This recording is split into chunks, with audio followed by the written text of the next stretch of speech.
Alors, nous allons aborder notre sujet. Je vous avais dit, c'est vrai, on aborde les sujets. Ah, c'est la Convention fédérale du Congo, oui, CFC, le parti CFC, où Maître Christian Oyangala est cadre. Hein. Je vous salue en tout cas. Je salue aussi le président, l'autorité morale, James Kenda Odou. Hein, l'autorité morale du parti CFC. Salutations énormes. Alors, sujet tout le belalelo, et sujet religieux. Bientôt, vous allez voir les sujets affichés. Jésus-Christ, Dieu, Jésus-Christ, Dieu ou Fils de Dieu. En tout cas, on veut votre contribution. Tolingi bobenga biso, bolakisa biso oboyebi. Tokoka ko édifier bandeko bazolanda biso. Tokoka bâtir kondima ya batu oyo bazolanda biso. Jésus-Christ est-il Dieu ou Jésus-Christ n'est qu'un fils de Dieu qui a été créé par Dieu? Alors, je vais circonscrire le sujet. Ndegezawa ba église na Congo comme ebele. Les gens ba église misusu o bateyaka Jésus-Christ en tant que fils de Dieu. Ezali. Les gens ba église misusu bateyaka, vous allez nous excuser, bandeko oyo bolingi okobwandi ko bipé, il faut éviter hein. Eza malamu te ko bipé. Ezali malamu plutôt bobenga. Nous sommes sur WhatsApp. Nous sommes également donc vous pouvez écrire. Vous pouvez écrire, vous pouvez écrire, nous appeler ou faire un audio Togoyo Kabino, hein? Donc bozala vraiment prêt à quoi intervenir, mais faites-les avec des preuves. Kobenga biso te polo ba marambo ezali ya yozo kanisa. Mais bobengi biso bopesi biso pe ba verset biblique oyo et ko salisa biso tout ça là to koka bâtir kondima ya moto moko. Alors, je disais que na ba religion mosusu bate ya ka été Yesu azali prophète. Le quoi na ba église kimbangiste Yesu azali prophète bango bakendaka bongo parce que pona bango bamonaka que Nzambe zande Simon Kimbango au dernièrement akufelaki papa leki akufelaki leki donc papa leki ya bakimbangiste akufaki. De l'autre côté ils ont la religion oyo bateya kabalobi Yesu c'est lui le Dieu tout puissant, c'est lui qui a créé toutes choses. C'est lui, en fait, tout, c'est lui. Mais, dans la religion mosusu, bateyaka, Yesu, lokola, mwana ya Nzambe. Le canal par lequel Nzambe a créé kibiloko mosusu. Mais on soutient, avec des preuves bibliques, bien sûr, que Jésus a été créé. Azali créé yemoko pa Nzambe. Donc azali lokola créature ya liboso ya Nzambe. Bobino boso kanisa boni. J'ai parlé moi-même personnellement avec ma religion nyonso. On a cité awa. Primo, j'ai parlé avec ceux qui prêchent que Jésus-Christ est le Fils de Dieu. Ba pesa kinga ba verset. Et nazala ba verset yango. Ba pesa kinga yango. Na kotanga yango awa pour nazana Bible. Ba oyo balobaka ke Jésus azali Nzambe tout puissant yenda kelaki. Ba pesa ki pe ya bango ba verset. Mais ba verset yango pe ezali bon. On prend d'abord le premier appel hein. Ah, c'est un kimbangiste. Bonjour. Kanga son à télévision pour un retour et puis Toyo Kanamala moi. Kombo nani obengi biso wapi? Na bengi bino na commune Kiseso. Bana Kiseso nyonso topesi bino mbote ndeko die toza kolanda yo pona yo Jésus-Christ azali nzambe to azali fils de Dieu. Yo pena mamuzolo ba okumo kota mamna ba kimangiste. Kimangisme eza religion. Ko benga biso pesa nde likanisi na yo monsieur nani ndeko Dieu.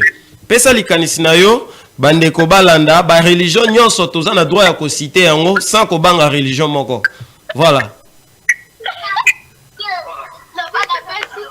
Donc, yo ne na pesi so yo lo bani Jésus Christ na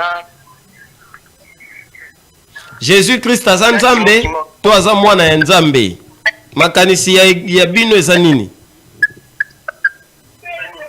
do makanisi nangeza bo Jésus Christ aza nzambe mais yusko kumukuta Jésus Christ aza nzambe. Est-ce que vous avez un verset où vous soutenir makambo lobi? Aïe aïe aïe aïe aïe. Ndeko na biso die abengi biso aza ko soutenir que Jésus Christ aza nzambe. Malheureusement accueilli apesi moi ba verset te où ezali ko lakisa que makambo aza ko soutenir ezali bongo to ezali bongo te. Lui il veut s'acharner pour te citer comme ya religion ya kimbango. Non si en tout cas il y a pas d'arrière-pensée, tout ça n'a problème l'église kimbangiste tété, mais nous parlons ici des croyances. Donc tout ça ko surtout ko lobé la croyance, il y a ba église ndenge na ndenge, to ko tanga ACK, to ko tanga église catholique, to ko tanga Barouti tabernacle, on peut citer toutes les églises ici, et ça n'a problème té, tout ça n'a problème na église mon côté, mais nous voulons avoir des éléments où il faut bâtir né dans le bas qui a bâtir bande ko bino nyonso yo bozali kolanda tranche matinale 9-11. Alors Jésus-Christ Dieu ou fils de Dieu. Bo pesi biso be élément bo luki ata mo verset bo expliquer yango pour na ko salisa. Moi je vais d'abord lire un verset qui m'a été donné pour prouver que Jésus-Christ n'est pas Dieu, il est le fils de Dieu. Ensuite, je lirai un autre verset où on dit que c'est Jésus qui était la parole qui s'est fait Dieu. Exactement. Alors, bon, moi, avant que je lise, avant d'attendre le verset, on a zanango ao, na kolinga bino nan bobenga, bo contribuer na sujet bo ibisa biso ba verset o bino boyebi. Parce que moi j'ai les versets. Je suis accompagné de ma Bible, na zanango pona kosala oyo e kozala malabu. Mais tolingito sali sabandeko baeba qui est Jésus-Christ. Mwana na nzambe to nzambe. Mwana na nzambe to nzambe. Bope sabiso ba verset oyo kosalisa biso oyo kosalisa kondima na biso oyo kosalisa kondima ya bandeko nyonso oyo bazolanda biso. Na ba religion lokola islam ba considérera Jésus bon na oto yebi ba considérera Jésus prophète. Au même titre, au même rang que le prophète Mahomet.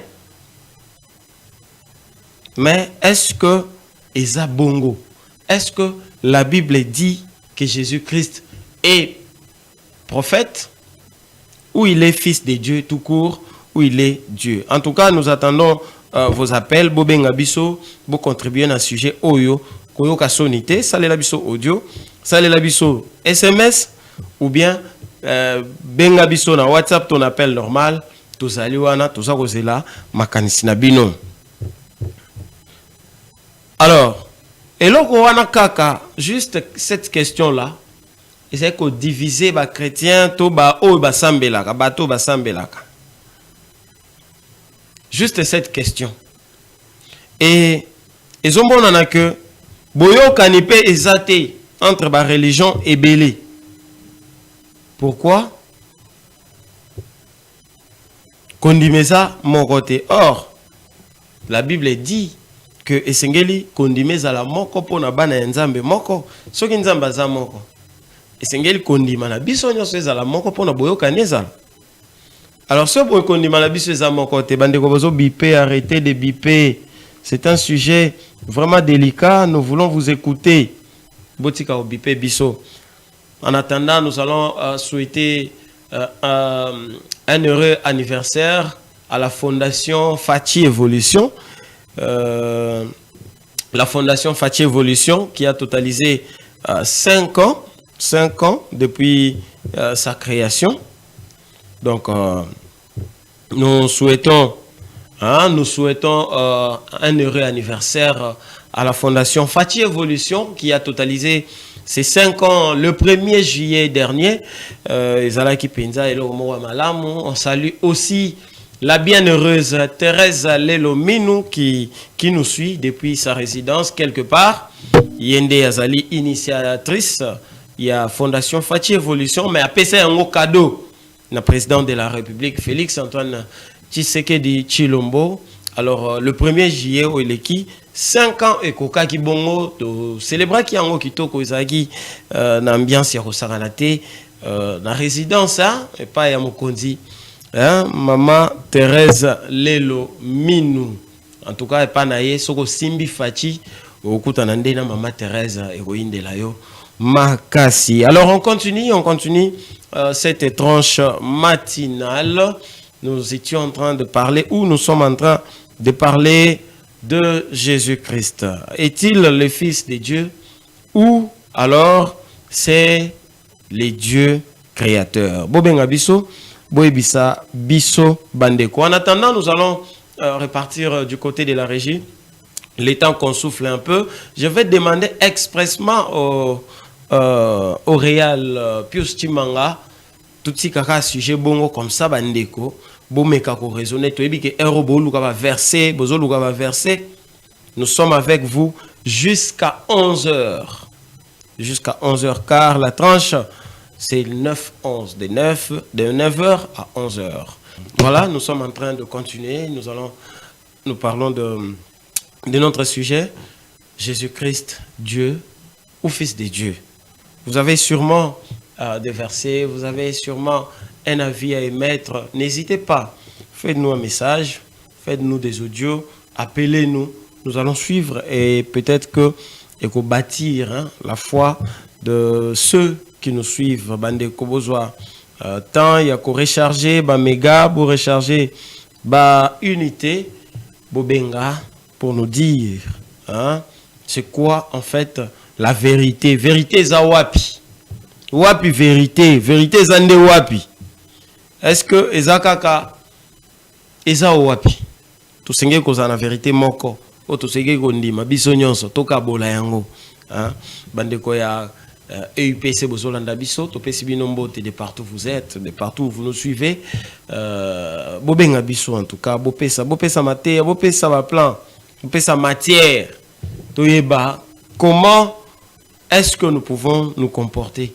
Qu'est-ce que nous pouvons retenir par rapport à sujet, par rapport à thème oyo et à Jésus-Christ? Je crois que le pasteur est belé, bon, qui nous appelle sujet oyo. Ça, on peut campagne, il y a 50 jours. Juste pour nous, Lucas, qu'on salissa, fidèle, vérité. On a comme l'impression, le côté Zali, et c'est comme mais vérité est Zali pay. Mais dites-nous, où est la vérité? Vérité Zawapi. Jésus-Christ est-il Dieu ou c'est un fils de Dieu? Bon. Mais ce que l'objet n'a biso que Jésus-Christ est un fils de Dieu. Parce que Dieu, il faut que ça biso comme on est Zanan. Zawapi. C'est ça aussi. Parce que nous allons prendre un appel. Bonjour Ndeko, Obeng Bisso et Kombonaï. Papa Yusukuma Dana Pascal Nalodi Bouye, Jésus-Christ est Allah, fils de Dieu. Puisque mon colobateur, ce qui est baptême, mon nom est qui n'a le colo, le bail que Oyazamwana Nanga Bolimo, c'est Kazamwana. Ok, donc Jésus-Christ n'est Mungongo Wane Utakinde à Papa Nae. Ok, c'est le baptême. Oh là là. Oh là là, oh là là, oh là là. Comme elle a vu un message, comme ça on va lire. Vous aviez beaucoup à dire, mais unité, ça les défauts. Oh là là, oh là là. Merci beaucoup, pasteur, depuis Pascal, depuis Massina. Merci beaucoup pour cette contribution, bien que Crédit Salbiso Mabé, on voulait avoir beaucoup, on voulait vraiment creuser. Donc, pour le pasteur, avec Pascal, comme on a été au Kangi Malamute, Alobi, Jésus-Christ est un fils de Dieu. La preuve, jour à Zouaki baptême, il y a eu une voix au ciel où il a dit que Jésus azali moine. Voix wanande zagi tata. Bon, malheureusement, ndeko na biso pasteur Akei, sinon tu ngai tourner moi question mususu, hein, peut-être verset moko boye, mais verset o toyebi bien, toyebi verset o. Toyebi ke voix moko lobaki likolo. Et puis voix wane lobaka kambala moko te na bomo ya Jésus. Mais est-ce que cela suffit pour nous conclure que Jésus-Christ? Bon, on prend encore un autre appel. Bonjour Ndeko, Obeng Biswap Kombonani. Comment on a Père Jean Makalis, hein? Père Jean Makalis, Obeng Biswap.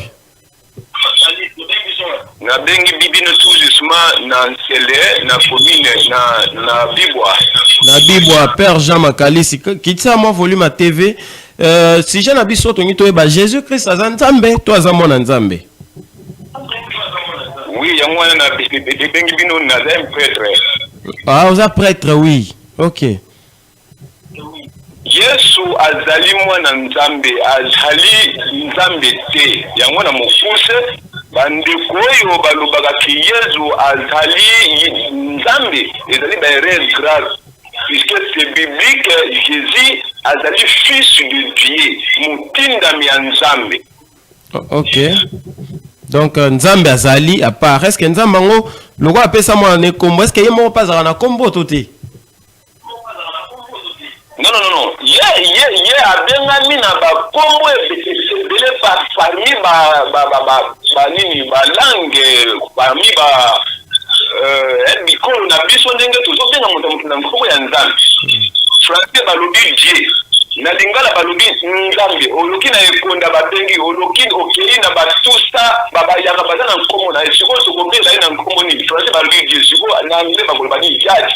Siko aza na nkombo ni ya azali elimu bakombo ya bato nyonso bikolo nyonso yango ezo continue que Dieu. Mais Jésus azali mwana nzambe oyo ya tindaki. Oye moko mta lobaki yango ke nazali mutindami ya nzambe. OK, merci beaucoup. Est-ce que attends moi verset moko eki ozala pembeni wana pona onoter po bandeko ba Holanda biso bakoka kotonga kondima na bango? Merci beaucoup. Père Jean Makalisi, nous allons vous inviter sur ce plateau, monsieur le prêtre, Père Jean Makalisi. Donc, pona papa, Père Jean Makalisi, alobi Yesu azali mwana ya nzambe. Yesu azali nzambe te. Père Jean alobi ba obate akaete Yesu azali nzambe, bazali lokuta. C'est ça? Vraiment ba mo oyo na emprunté na Père Jean Makalisi. Alors pona ye alobi ke ba preuve nyonso d'ailleurs yemoko Yesu alobaki ke azali motindami ya nzambe. Maintenant, soki sikoyo ezozala boye. Si tolingi tosuka tokanisa ke Yesu azali mwana nzambe kaka. Mais pourquoi na l'église mosusu baterete Yesu azali nzambe? Est-ce qu'on peut parler na moi oubli tous les mensonges, tous les kozanga oyeba? Parce que tozozwa ba preuve était Jésus azali mwana nzambe. Jésus-Christ azali mwana nzambe. D'après ba appel tozui jusque là Jésus azali mwana nzambe. So za na point où ezali ko différent na ba appel ya ba précédent benga biso salela biso audio sala message toko ko plus d'éléments parce que l'objectif ici c'est de pouvoir aider quelqu'un. Objectif ezali a osalisa bandeko oyo jusque là barana ba doute bandeko belé bakendaka culte te bakendaka ba église te. Jésus azana nitozwa appel yandeko moko comme ça to kapé point de vue. Bonjour ndeko obeng biso api kombonani. Bonjour Nesfrance, comment on a évangéliste Claude. Ah, évangéliste Claude obeng biso na wapi déjà? Na route mon Kali. Ah, évangéliste Claude tozolanda yo au moni ndenge na sujet au Jésus-Christ azali Dieu ou c'est un fils de Dieu? Jésus-Christ azali nzambe. Pourquoi na lobi bongo? Bible yango moko etalisi biso elobi ke akoya na nzoto ya kibomoto. Akoya lokola moyibi ndenge bato mokili balobaka. Alors nzambe tokomona ebote parce que nzambe amonanaka nanu te. Eye moko nde amikitelaki na nzoto ya mwana na yo tobengi Jésus-Christ. Kobotama ya mbeyaji. La connexion fait défaut. Hein? Connexion est aussi à la défaut, mais on attend toujours, on attend. Oui, ndeko ko au bandelo lobi que yemo konde nzambe. Connexion ça là qui m'a oui, allons-y.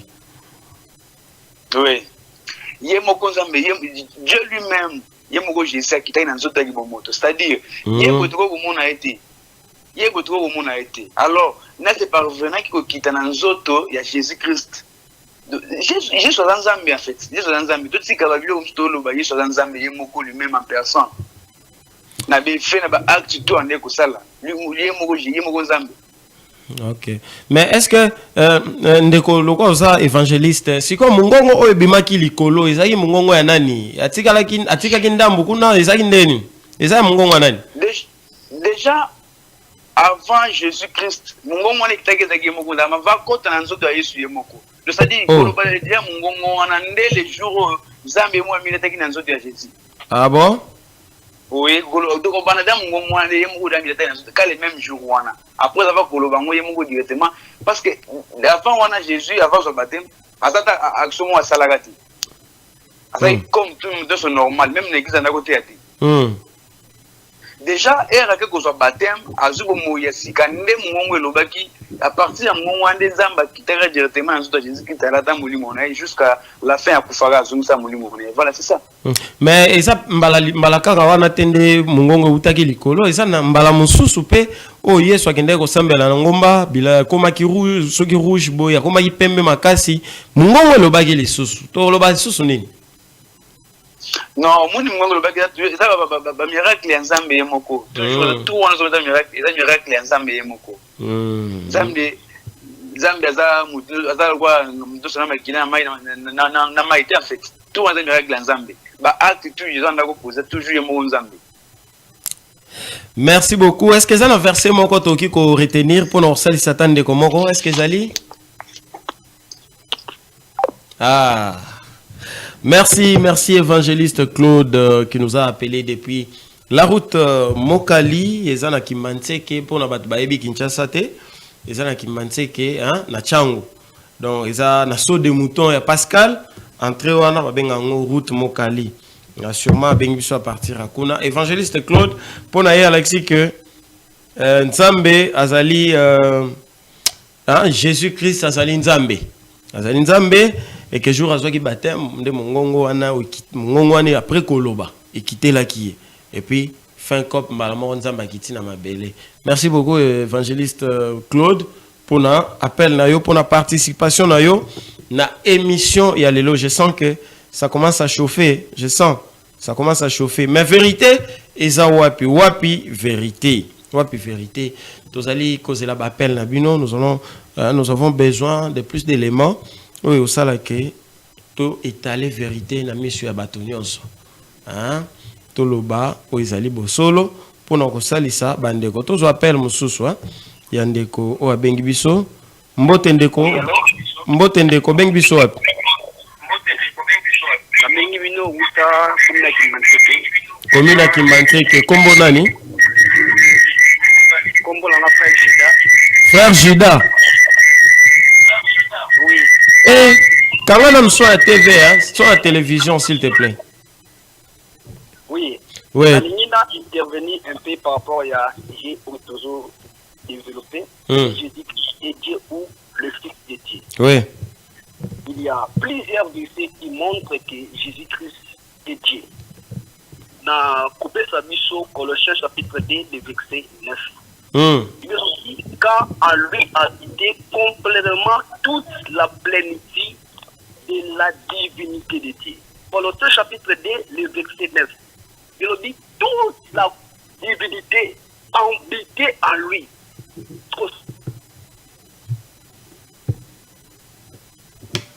Oh là là. prenez le temps de recharger, s'il vous plaît. Vous rechargez, bah minute, vous rechargez, vous rechargez, bah forfait pour que et kataraboité, zotika biso na posa, c'est pas, hein, ça la bien teint, ça a bien teint. Donc aidez-nous vraiment, vous aider à aider les autres, hein. Bino bao boza ba fort, bo aider ba faible. Ce n'est pas moi qui l'ai dit. Hein, c'est quand même la Bible, non? C'est quand même Dieu qui l'a dit. Donc, que les forts soutiennent et aident les faibles.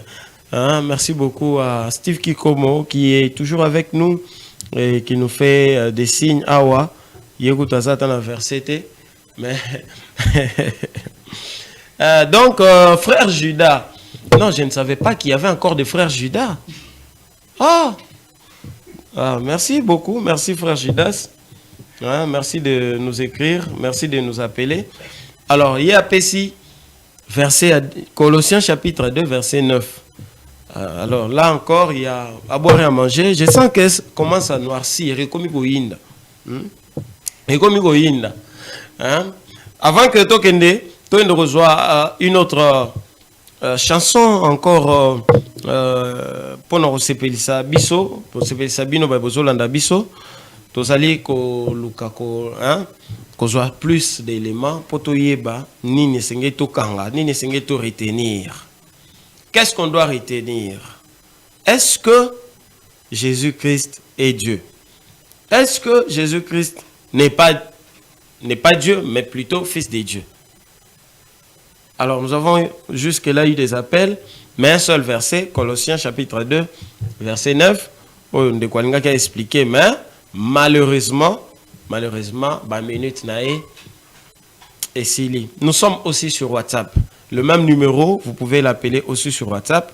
Bobenga, soki ba minute ezate, boki ko benga biso na WhatsApp et vous ala elo moko ya malamu mingi tozwa ba contribution na bino pour les sujets. Jésus-Christ, Dieu ou Fils de Dieu? Jésus-Christ, est-il Dieu ou Fils de Dieu? Nous attendons vos appels de partout où vous nous suivez pour boyebi que vous en direct na YouTube, hein. Toza osenga na bino bo s'abonner massivement na chaîne na bino radio télévision La Vérité qui Libère sur YouTube. Tokoma mobondo et yangonde osel ça, hein, to atteindre 4 coins du monde entier. Na lisungi na bino tokoma. Alors, bo s'abonner massivement na chaîne na bino YouTube La Radio Télévision La Vérité qui Libère. Jésus-Christ, Dieu ou Fils de Dieu? La balle est toujours na kan na bino. Nous saluons l'évangéliste, le pasteur Jerry Mouteba, hein, époux à maman Déborah Kavira Mouteba et tous les enfants, Daniel Roak Roua et bien sûr la cadette jusque-là, hein, la cadette Zoé. En attendant les jumeaux, mais Zoé Aza cadette, depuis la commune de Kinshasa, salutations à vous, que Dieu vous bénisse. Dites aussi salutations au pasteur David Pampa Moussankishai. Akoma Moussankishai pour Azalaraka Moussankishai. Et c'est un type très cool, hein? Dites-lui que je les salue depuis la radio, télévision, La Vérité qui Libère. Alors, on continue avec les sujets. On continue avec les sujets. Notre sujet du jour, Jésus-Christ, Dieu ou Fils de Dieu? Est-ce que Jésus-Christ est le Fils de Dieu? Si oui, prouvez. Est-ce que Jésus-Christ est Dieu? Si oui, prouvez. L'objectif, c'est de bâtir, la foi de ceux qui nous suivent. Alors, on attend toujours vos appels. Nous voulons aider les gens. Jésus-Christ n'est pas Dieu. Il est le Fils de Dieu. Jésus-Christ est Dieu. Jésus-Christ, bah toi prophète, non, on va bengiter, hein. Jésus-Christ est prophète. Non, on va bengiter. On attend. Bobenga biso. Hein? On attend Bobenga biso. Nous sommes en train, n'oubliez pas, Hein? Nous sommes en train là d'aborder le sujet Jésus-Christ, Dieu ou Fils de Dieu. Alors, si vous êtes là, je crois que vous avez déjà eu le temps de recharger. Nous attendons vos contributions. Et donc, il y a 2 camps déjà jusque-là. Qui va l'emporter? Ou quelle est la vérité? Tous appel moko ndekombote obengi biso wapi kombo nani? Bengi no na lemba. Oui. Kombo na frère Glody. Frère Glody, son à télévision s'il te plaît. Nazola na sujet na yozolo baya. Jésus-Christ aza nzambe ou bien aza mwana nzambe. Mais musoka éviter que Jésus aza nzambe. Ça va verser bien aux préciser que Jésus aza nzambe. C'est total même dans Jacques 14. Tant Philippe a donné à Jésus. Yo tangela bisuka tata mukoni.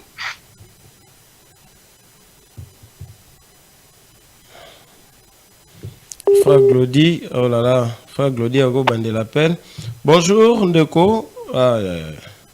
Allô? Oui, allô? Oui, au bandé a go Jean 14, hein?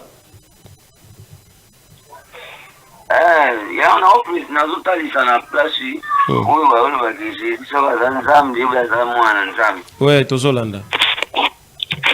Ils ont un verset, où ils ont précisé que Jésus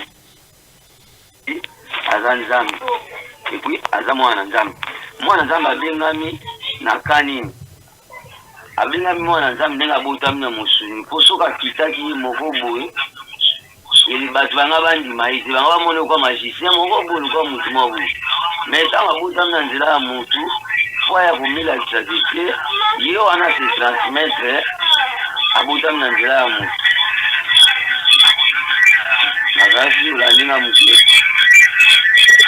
Donc, merci Tozolanda. Donc, au lieu de les sons et la télévision, s'il vous plaît. Les sons et la TV. Y a-t-il possibilité en quittation et la télévision? Donc, Ndeko frère Glody, Togo tout la bon voix au Eloba qui joue de quoi jouer baptême parce que nous avons reçu appel il y a des pasteurs Moko Lobike. Azamon Nzambe. D'ailleurs, vois moi qui m'a dit que le jour à baptême nae le baki ke wana mwana na ngai ngane na poni wana nde tata yes azamwana yo ngoni bon. Sur la télévision je déranger. Bon, problème ezanini Nzambe aza mutu oyo azana ba miracle nyonso oyo ya kugusala po yenda za Nzambe.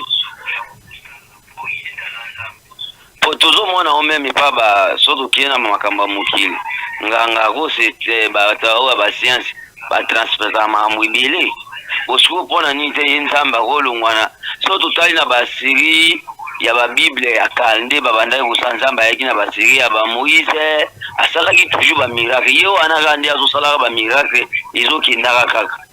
Donc ba o bazodo ba bazote ya ke Yesu azamona Nzambe ezani mpona eza libunga bayebite to eza lokuta.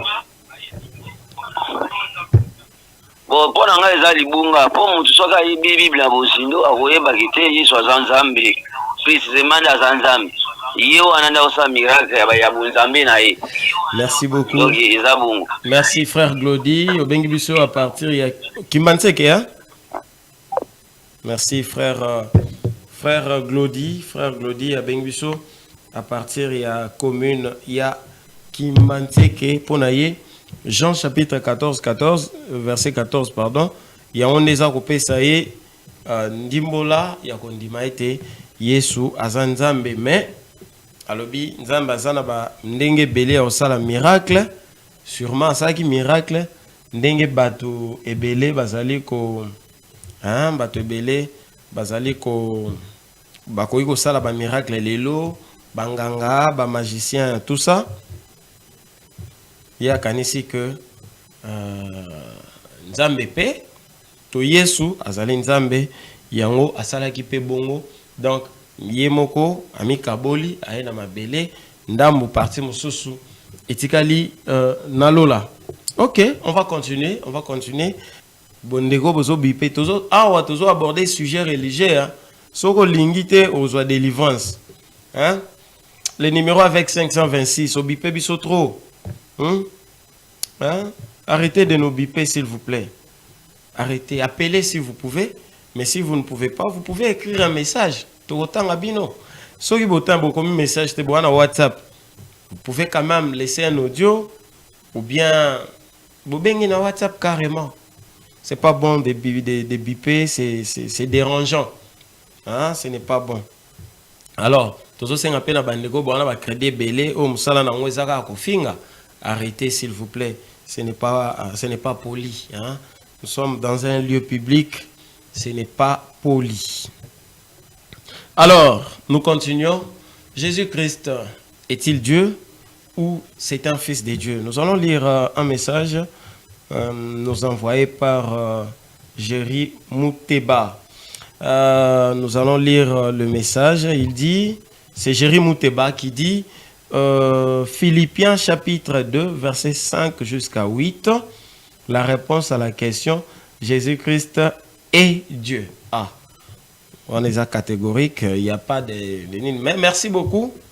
Merci beaucoup pour ta participation, monsieur Jerry Mouteba, et mon ami, hein, surtout pour le verset biblique. Hein. Merci à toi, merci beaucoup pour cette participation, bien que on aimerait t'entendre pour que tout n'a pas de question.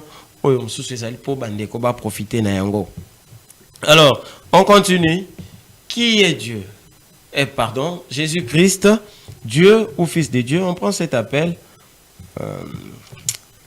Bonjour. Allô. Allô, bonjour. Bonjour. Bonjour, comment on Flavienne? Obengi biso wapi boy? Abengi nangaba. Très bien. Flavien, tozo yokayo. Les candidats ont une bonne contribution là. Merci beaucoup. Nazolanda bino. Eza débat mon copé devoir mon konde comment on peut appeler ça kinga. Kena luka ba verset o ezo na kisaki Yesu azanzam. Non, nous pouvons répondre. Alors, réponse est Zaboui ou contribution Nangai. Jésus-Christ Azanzam. Tangi na mukanda ya Jean chapitre 14 verset 9.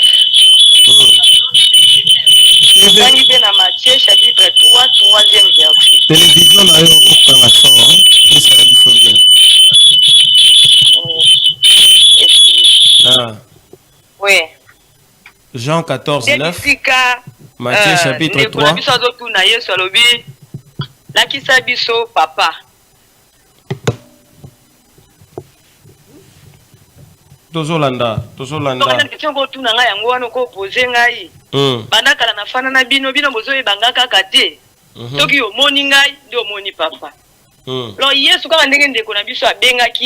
alobaki ete Yesu nzambe azana ba miracle lolengi na ya kosala po na bon nzambe na ye po asala likambu azana posa teke ya contribution ya mutu ou soit atuna mutu po asala likambu ndenge pe bandeko na biso bandoki banganga ba magicien akozala za mutu lelo a s'incarner peut-être akoki ko boma mutu na poto ou bien mutu azawa lali a omoni poste lali wa mais akiki usala misala na par exemple na ailleurs na intérieur ou par-ci par-là. Mais nzambo aza nzambe oyo aza kutu koleka mutu aza lolenge bele ya kosala makamu na ye ndenge balobaki eza na mongongo ebimaki ke Yesu Kristo aza mwana na nzambe boyoka ye ye moko aza nzambe akosala makamu lolenge alingi elakisi te ke bisika mongongo wana ebimaki nde elakisi ke Yesu aza kaka mwana na nzambe aza nzambe te non aza nzambe ayaki na nzela ya mutu kobotama mpo bato bandima ye totoke na nzela ya ndeko na Connexion. Bana exemple bazana posa bazotumisanga ba mona yo. Ya disinza meza balobi na koleka. Okomona ngaka na mukongo. Yana mutu moko te akomona nga aza na bomo. po soka yaki na lolenge na yeka bonzambe wana mutu alinga ndima ya linga zala ti po asenkarnaki akola mutu abotama amesana na bato po bato bandima et c'est ça contribution na ngai yango wana Jésus Christ réponse na ngai ezaki Jésus Christ aza nzambe c'est ça. Merci Ndeko Flavien depuis Ngaba bana Ngaba topesi bino merci Pembote bolanda biso tous les jours du lundi au vendredi sur la RTV. Merci beaucoup. Merci Ndeko Flavien. Na moniteur Ndeko Flavien zo sa réponse. Steve Kikomo yo yebi makambo caméra papa. Makambo yebi monté. Ah. Tout ça sérieux quoi? Sois sérieux papa. Ah. Deni yo ozo ndima bo ndire balobi makambo yo yebi. Ou bien makambo yo ozo soutenir. Yo ngende église vapi. ACP, Assemblée chrétienne n'a parlé. Nous voulons avoir les éléments, nous voulons aider quelqu'un qui nous suit, nous voulons bâtir la foi de quelqu'un. Donc, merci beaucoup pour l'intervention Nabino. Toujours c'est là, toujours après l'intervention jusque là, l'intervention est allée vraiment partagée. Bande comme sous bamoni bazali vraiment déterminé bazali kondimake Yesu azanzambe ba misusu baza kondimake Yesu azamwana nzambe. Où est la vérité? Où est le mensonge? Sûrement moi il faut la vérité, moi il faut la mensonge. Moi il faut la vérité, moko faut la mensonge. Ndeko moko na moni akomelinga message na ngina tangango. Voilà. Ndeko Dieudonné Mangili, voilà.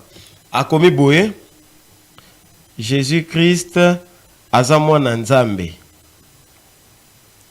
Soko tali na Matthieu 16:16. Ye atunaki ba apôtre na ye soki aza nani? Pierre alobi aza mwana nzambe. Yesu ayebisi ke nzoto na makila tende lakisi okasi tata na nga azali likolo. Emonisi ete Yesu aza mwana nzambe. So tali pe na mukanda ya Jean obandeko bazolobela na verset nango na chapitre 14 verset nango 28. Yesu ayebisaki bango alobi nzambe alekiye. Alobi nzambe nde apesaka ordre ya makambo azosala. Ah. Donc moto azwaka ordre azakaka inférieur na moto apesaka ordre. Merci beaucoup Ndeko Mangili. Ndeko Mangili alobi na Matthieu 16:16 Yesu atuni ba ekoli na ye soki yaza nani. E ba ekoli na ye moko Simon Pierre alobi aza mwana nzambe. Yesu ayebisi alobi makila na nzoto tende lakisi yo tata na ngai likolo nde alakisi yo. Et puis na Jean chapitre 14 obandeko bapesi awa ndeko Dieudonné Mangili alobi soki tokiti na verset nango 28 tina 30 oya komeni ngawa tokomona Yesu azoloba que makambo nyonso asalaka eza ordre oyo papa na ye apesa ye. Eza ordre mobeko. Et puis alobi ke tata na ye aleki ye na monene. Bon. Merci beaucoup na intervention ya Dieudonné Mangili.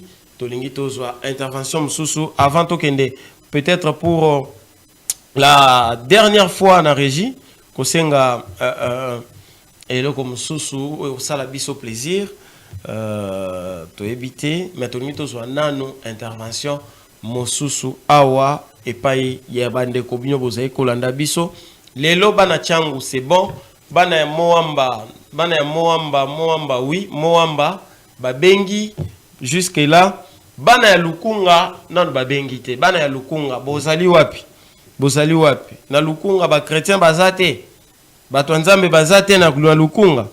Quand même faites plaisir na pasteur Mike Kalambai yo azara pe na église na Lukunga. Qui encore dans l'église na Lukunga eza reconnu eza monene Bon, l'église est belé, mais toyo kakaraba kombo na banzembo tout ça, ça au moins on n'oublie pas. Alors bana lukunga, jusque là aucune réaction. Nous sommes plus du côté Moamba, Funa et la Changu. Toujours là, toujours réaction na bino. Na minute oyo bande comme sous bazoloba yesu azanzambe, sous yesu azanzambe te. Où est la vérité? Ce qui sujet oyo suki boy. Tokozala obligé ya koluka un homme de Dieu ou bien deux. Bakoya na plateau toko bangona bangomi balena biso nde tokoluka nini ya ko trancher. Tokoya na ba Bible awa. Parce que on ne peut pas rester na confusion oyo éternellement. Et ça la Bible moko bandeko nyonso baso salela. Mais pourquoi vérité ça na kati bandeko ba ko komona te? Ba oyo bazomona ba o bazomona te. To ba o bazomona ba o bazomona te. Problème est à niveau nini? Problème est à niveau nini? On prend un appel. Bonjour Ndeko. Obeng biswat kombona. Obeng na vous rappelez tous na WhatsApp pour créer ça mukina ngalo baboyi. Pasteur ba ko sabatu. Yesu yemoko nulle part à l'oba que c'est moi le Dieu le Père. Jamais. Ni la Bible précise que non Jésus-Christ c'est le Dieu le Père. Parfois va être dans la parole. Batanga na 1 Corinthiens chapitre 11 à 16 verset 3. Les hommes va que non Dieu est le chef de Christ. Batanga 1 Corinthiens 11 16 à 3. Quand où il est sur le barakenon, c'est lui qui m'a vu à vie le Père. Et ça, il m'a dit de le barakenon, 1 plus 1 est égal à 1. Et ça, dans la matière, il faut pas comprendre ça. Cela ne signifie pas que non, c'est lui qui m'a vu à vie le Père. Et ça, le corps de l'Amtalobi, quand tu moni moi, Félix Tshisekedi, au moni Tshisekedi. Et moi, c'est que au moni le Père directement. Nzambe azane bandelité azana tukati. Yesu azane bandeli azape na tuka. Nzambe asambelaka te. Yesu asambelaka. Eli là-bas sabatali modé pourquoi Matthieu abandonné. Est-ce que Nzamba kokolo babongo? Pourquoi le barbon baza anti-Christ? Batuni Yesu la table sur la prière. Le Bible sambela notre Père. Est-ce qu'elle va dire prier moi? Pasteur Michel Mabe balingara Nzambe te. Bazo réduire Nzambe na niveau ya Yesu. Or Yesu est mort à l'oba. Pourquoi m'appeler si bon? Ah bon, yango. Par le biais de tous les pouvoirs lui a été donné. Nzambe a fait un pouvoir nyonso sur les terres. Mais baza égalité. À comprendre. Na WhatsApp, merci. Satsumi la étudiant de la faculté de droit université de Kinshasa. Merci. Merci Francine là. Ozobenga na WhatsApp tout ça c'est là. Non mais Francine là oza mystique. Qui oza étudiant il y a droit. Au komi koto ndengenini. Non mais ça c'est grave. Non mais niveau au agencé argument obi au toucher nga mabe. Donc Francine là accueilli pendant 1 Corinthiens balobi que Dieu est le chef du Christ. Dieu est le chef du Christ. Mais Christ tu dis que c'est Jésus. Finalement Dieu sera chef à Christ. Dieu a zappé mutumsusu, il faut la peine à combo pour apesi pe mutumsu combo. Aïe. En tout cas, Francine là, étudiant en droit, topesio merci bengiso depuis la commune de Makala Nengolobaki de Makala et puis Francine là qui est musika pour dire que ba pasteur batika kokosa population to ba fidèle. On dirait ba pasteur en haut, on dirait baza ba antichrist pour bazote yake Yesu aza égal to aza yemoko nzambe. Oui, aza égal na nzambe. No Francine la gisi que nzamba sambela raté. Oui, to yebi que nzamba sambela raté. Steve, bon côté. Mais Yesu aza ko sambela. Ah là encore ça pose problème. Yesu aza ko sambela. Babanda sambela siko nani? Mama. Ya. Donc, Yesu asambelaka nzambe. Et puis Yesu alaki saki bat bo sambelaka notre Dieu qui est aux cieux. Alobaki te bo sambelaka nga. C'est quand même l'enchaînement des idées. Hein. Il y a un appel. Je crois que ça a fait un signal là. Pardon, comme vous avez dit, Sassou Miala Mansia. Ah, Sassou Miala. Sassou Miala. Ok. Miala Mafia. Ok. Ndeko Sassou Miala Mafia. Merci. Merci depuis Makala. Étudiant en droit dans l'université à Kinshasa, je crois. Unikin. Donc, en janse ba idée, au moment hein, net moi bien. Alors ici que d'abord un Corinthien c'est l'apôtre Paul n'a comme un Corinthien. Il dit Dieu est le chef du Christ. Donc Dieu est le chef du Christ. Alors ça l'allusion à deux personnes. Dieu et Christ. Or Christ est Jésus. Ah, mais là bandeko basolo basiko que nani bogolobani ni po Sassou alobia wa bien que nzamba sambela raté mais Jésus azalé ko sambela togolobani et ceux qui total un message à Dieu donné mangili alobi Yesu alobaki que nzamba leki na monene tozo ke nzelani. Est-ce que on doit se convenir, s'accorder que Yesu azali mona nzambe ou bien il faut continuer kotinga makaka na Yesu azali nzambe tolobate pour na bao bakanisa que Yesu aza prophète wana ko tolobate. Alors on va d'abord aller du côté de la régie tozoyelo komoko comme ça quand on va revenir le temps qu'on souffle quand on va revenir on va encore conclure avec le sujet et on pourra aller petit à petit jusqu'à atterrir. Nous allons maintenant reprendre cet appel de Safou Miala qui nous appelle depuis la commune de Makala. Ndeko Safou Miala, Obengi Biso Sikoyo, au continuer. Makanisi.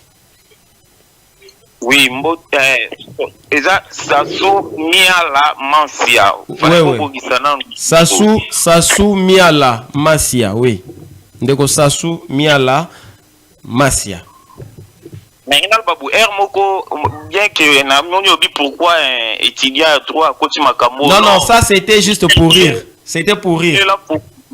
Nzamba pour na bagiri c'était azape pour na banité. Mais ce qui me fait mal tant non mon abattoirs linga ba égalé bazwa notre Dieu qui est ou aza suprême ba comparaka été ba kitisa ye na mwana na ye. Ce qui landa Bible bien. Donc ba yaka pa ya Jésus.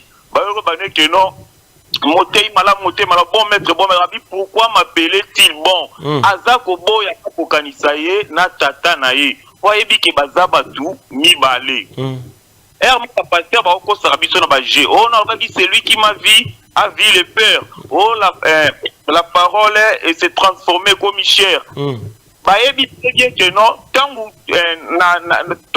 na ba monde différent monde oyo les dieux le père avandaka na Jésus na ba ange bazana ba corps physique ndeti bisoté or pour le Dieu le père azoluka tutinda mutu aya ko sauver biso awa na te et sengela kina mutu wana aya lokola ndenga zara na lola te mais aya na corps ndeti ya biso raison pour laquelle atika ki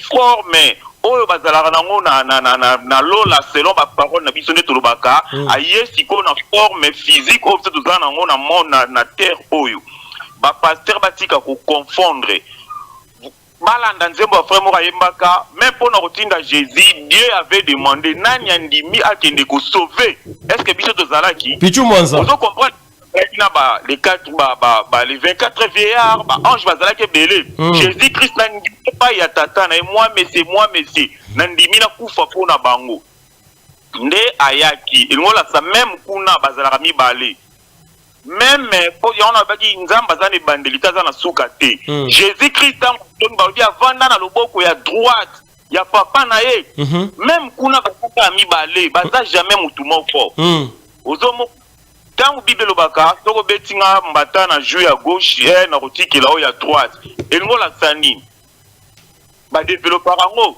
tant Bible lobi que non 1 plus 1 moi ça mobali soki balingani bakomi égaux eloko moko ngola sani Et nous, là, ça, c'est la même chose quand Jésus a dit, celui qui m'a vu a vu le Père.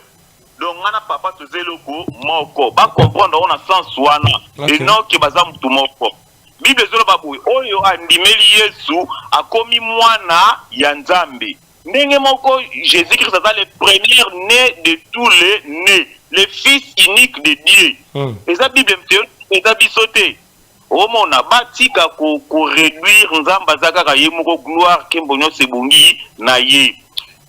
Tata Nzambe apesi pouvoir nyonso epai ya Jésus-Christ. Apesa banyama kombo, apesa biso kombo. Soki obeli, osambeli na kombo ya Jésus-Christ okozala sauvé. Jésus-Christ akosengela parler par le bon Dieu, le Père. Na kati mo mukena zela bande ko biso baza contre baloba ponga pe na répliquer. Et donc mais esalaka mabo kokitisa Tata Nzambe na biso nyonso boko kisena Jésus moko aboya. Est-ce que ndenge pe Yesu alobaki na bato ke singeli bozala 1 ndenge ngana tata na biso toza 1 tolobaki bande kolobela ne unité ya 1 plus 1 égale 1. Merci beaucoup Ndeko. Merci beaucoup en tout cas au salisi au facilité compréhension makasi Ndeko Sasu Miala Masia o alakisi que ndenge Yesu alobaki na bato to ndenge Yesu alobaki ke to ndenge komami na Bible 1 plus 1 égale 1. Et ça, dans le lenge wanande, alobaki que celui qui m'a vu a vu le Père, ou moi et le Père, nous sommes un. N'est pas alobaki que bino pe bozala un, bino ba disciple nanga. Ape bozala un, alobaki te que ba disciple na nyonso basanga na bakoma mutu moko ndeko moko bengi biso, boni ndeko bengi biso api kombo nani. Ah là là. Oh là là. Il est parti. Il est parti. Donc, on peut comprendre ça comme ça. N'a évité, hein? Mais, sans penza, ça soumis à là. À ça qu'on expliquer, ça paraît logique. Dans l'obité, Kazan a raison 100%, mais ça paraît logique. Bozala 1, ndenge ngana tata nanga toza 1. C'est ça qu'on a Jean chapitre 13, ndenge kokozala. On va lire ce message, hein? Ce message qui nous est arrivé. On va lire le message. Total, ndeko alobi nini, alobi, s'il vous plaît. Voilà. Jésus-Christ yemoko alobaki ke Père bilaka nanga ekoki elakisi ke aza mwana abeleli papa na ye, papa waye Nzambe. Abeleli papa waye Nzambe. Donc Yesu ayebi ke papa waye ezali Nzambe abelela ki bambale belé nde kwa komel biso akomi kombote malheureusement. Donc qu'est-ce que nous allons retenir? Nous sommes en train d'atterrir maintenant. Tozako kita, tozako chiter. Parce que il est 11h, nous devons chiter. Bandeko Bible ezaka moko oyo ba religion nyonso ezako salela. Mais curieusement bandeko nyonso bayoka na rati. Bandeko nyonso bayoka na rati. Il y a un appel que nous devons prendre. Toya ndeko. Oh là là, mais qu'est-ce qui se passe? Ndeko botika obipé s'il vous plaît. 236 au Koiko rappeler, hein, parce que je trouve que vous avez vraiment envie de parler. Le numéro avec 236 à la fin. Koiko bengali susu comme ça. To yambayo to yoka contribution na yo. Ndeko sasu miala alakisi penza que makambo nzambe makambo Yesu alobaki yakima vu le Père. Et c'est dans le contexte était où le pasteur baza kolakisa yango na ba fidèle. Et ça au monde na que Yesu azane mwana parce que même likolo a pesi kuto exemple il y a likolo balobara Yesu avandaka na droite ya papa na ye. Mais même likolo azana kombo ya Yesu. C'est pourquoi même dans la prière batu basambelaka toujours au nom de Jésus-Christ. Ce que c'est nous avons mis dans Jésus-Christ. Soit ils ont l'écolo. Jésus-Christ il faut bunga. Mais pourquoi ils ont continué? Pourquoi ils ont continué? Tout le monde a changé combo. Avant, la mabele a un combo mususu. Tant wakiti, azui Jésus-Christ, azongi na lola, azongi na yango. Ndeko Sassou Masiala azongi. Je crois peut-être que ce sera le dernier appel. Hein? Ndeko Sassou Masiala. Ndeko Sassou Miala. Sassou, l'engue ya président ya Congo Brazzaville, Sassou. Oui, oui. Sassou Miala Mansia. Sassou Miala Mansia. Toza koyoka yo. Merci. Na galate lemsu na zala na inikin otu na rabatu nyonso baoleka na pona débat oyo. Si réellement Jésus-Christ est Dieu, tangu bavanda tangu ba ekomaki pre bakanga Jésus-Christ alelaka nini mutoki wane bimelaka ye nini c'est lui le même Dieu à se transformer à kiti nzambe alelaka nini on a relaxé qui non azaka ka faible abandi ko senga ba pardon abondeli aleli tata nzambia mwana nga konyu kwa mate atindeli ye batu bakende ko consoler ye ba fortifier ba biomoni oyena mokilito pese gloire loko zaka ka mwana oza toujours limité kobanga te ta kotika yo te azana yo mais loko na zaka mwana kobanga kaka monde komiti na croix mon Dieu pourquoi m'a-t-il abandonné ozomona alinga te ko égaler les dieux suprêmes na mwana na ye. C'est la honte. Bazo sala soni ya biso tondimira tata nzambe ya solo. Et puis tango zoloba na ba excellent mungu alobaki ke longola eloko liboso nanga mais ça la volonté na yo. Oui, effectivement vous avez raison, coupe oyo soko kiko longola yango. Hein? Pour la c'est morazan nzamba banda ça ba miracle. Voir même pas multiplier ba mapa, prenez ba non multiplier on a combo na été. Il faut c'est une autorisation. Ce qui est moko atozalaki ne na mokili.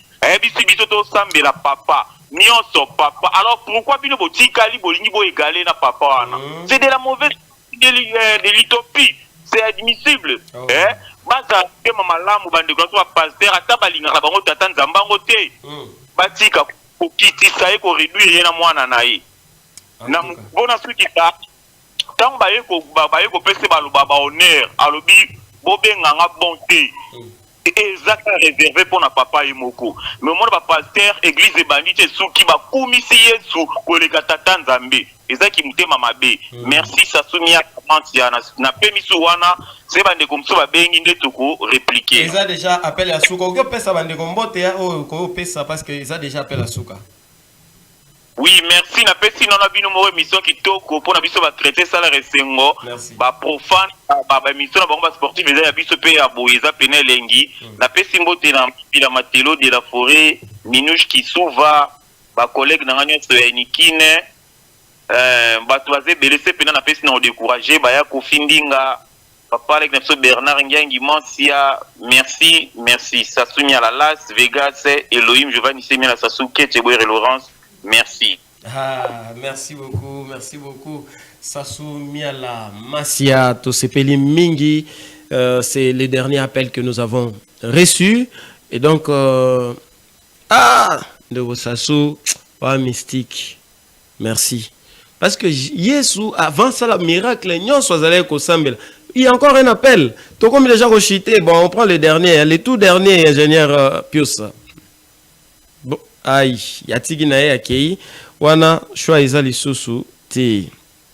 Alors bandeko tokomi na suka toyebi que Jésus-Christ avant ça la ba miracle nyonso azalaki kosambela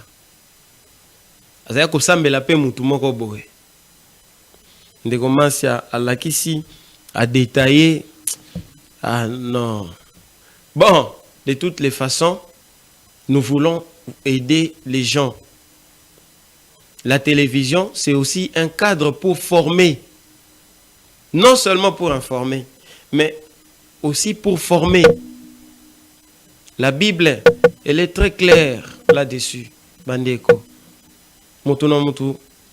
Akoka olanda vérité ou dans la Bible. Même lelo na moya lelo ba pasteur baté baloba basambela kaka au nom de Jésus. C'est-à-dire que même les colons minute Jésus azali. Donc, Jésus ezate kombo onzambe ayaki kozwa na mabele et puis azongi nango likolo te. Et là ceux qui eza bongo ezala utopique ndenge ndeko na biso alobi. Alors qu'il y a deux personnes. Nzambe tata azali eza pena mwana na ye Yesu mais bazaka bango mbale te likolo. Eza pena ba ange o bazali ba milliers de milliers. Et ça, dans le verset moroté, dans la Bible, il expressement que Yesu aza Nzambe, le Créateur tout-puissant. Et ça, mais ça, dans le verset, il expressement que Yesu aza mon Nzambe. Pe o eza ko lakisa que Yesu azali mon Nzambe. Beaucoup de versets, même Yemoro Yesu. Mais ceux qui tondimela Yesu, toki kondima pe makambo Yemoro azoloba. Et verset Oyo, ndeko Sasumia la pesaki, il y a 1 Corinthiens chapitre 11, verset 3 à 16. Wana Yesu asia matali kolo kala. Apôtre Paul a dit que parce que bateau il y a Corinthe, ou abanda ote ya ba Corinthien. Aisi bango abemoni ndeza boné to abo. Likolo Nzambe aza chef ya Yesu.